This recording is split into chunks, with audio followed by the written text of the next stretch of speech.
A deep change in the way that we live requires a deep change in the way that we think. I'm Carla Reeves, and this is Differently.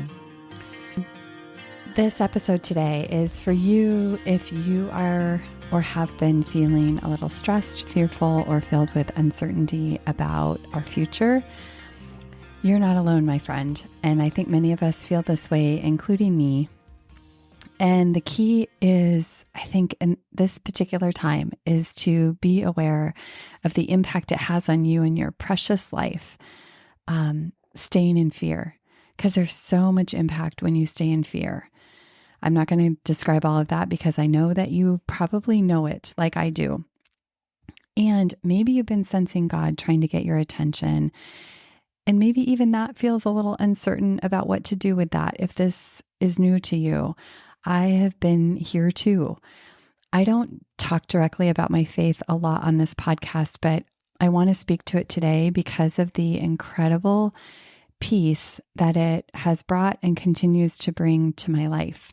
Religion has repelled so many people away, including myself during an earlier season of my life.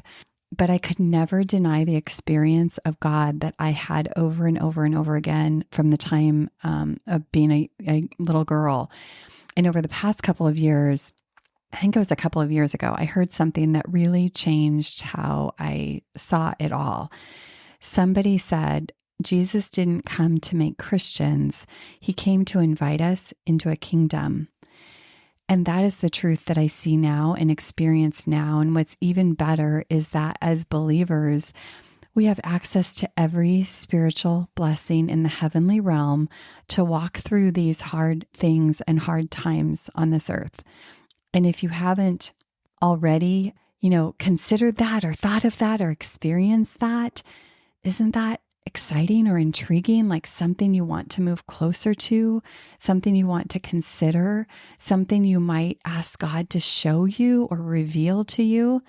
If there was ever a time, my friend, it's now. While the world invites us to be distracted by all the scary news, the scary weather we have had, and all the other worldly things that are happening, contrary to what your mind is going to want to tell you, this is when you want to increase the priority on doing things that calm your mind, that center you, that ground you, that remind you of who you are and what you're up to. Those things become more and more important. I work with clients who come in to coaching really often paralyzed by their own thoughts and fear. And I recently had a client discover in her journal that she was playing defense in her life instead of offense. That just really struck me. One, I got really excited by the idea that, yes, that's what I teach people to do. All these years, I've been teaching people to play offense in their lives. And so how about you, friend? Are you playing defense or offense? What would it look like to play more offense in your life? I can tell you, for me, what that looks like. It looks like fighting for the light, fighting for my marriage. It looks like, and I use the word fighting, but I don't really mean that energetically fighting, but like really standing for the light, seeking the light, turning towards the light, posturing my heart to the light, and posturing and standing and seeking to stay in the light when there's a lot of darkness around. It looks like spending a weekend this last week. I had a lot of nervous energy and I also had a lot of just loose ends. And so we decided to make the weekend about completing loose ends around our home. And that was so incredibly helpful to just close the loop, complete projects, get rid of clutter in the house. We have a guest coming, and that's always a good reason to do that. Dusting, deeper cleaning, to free up energy that I can pour into my family, into my marriage, into my clients. We don't realize it, but these little incompletions in our lives often rob our mood and energy without us even realizing it.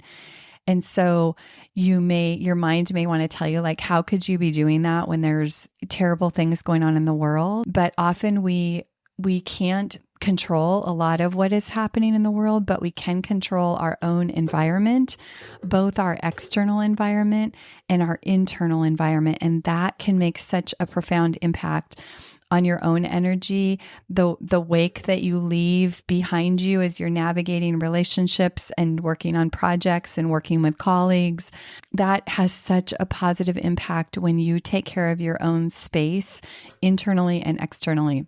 So it can look like filling my mind with thoughts and visions that I can turn myself towards, aim towards, align my actions towards, instead of letting the world do that for me.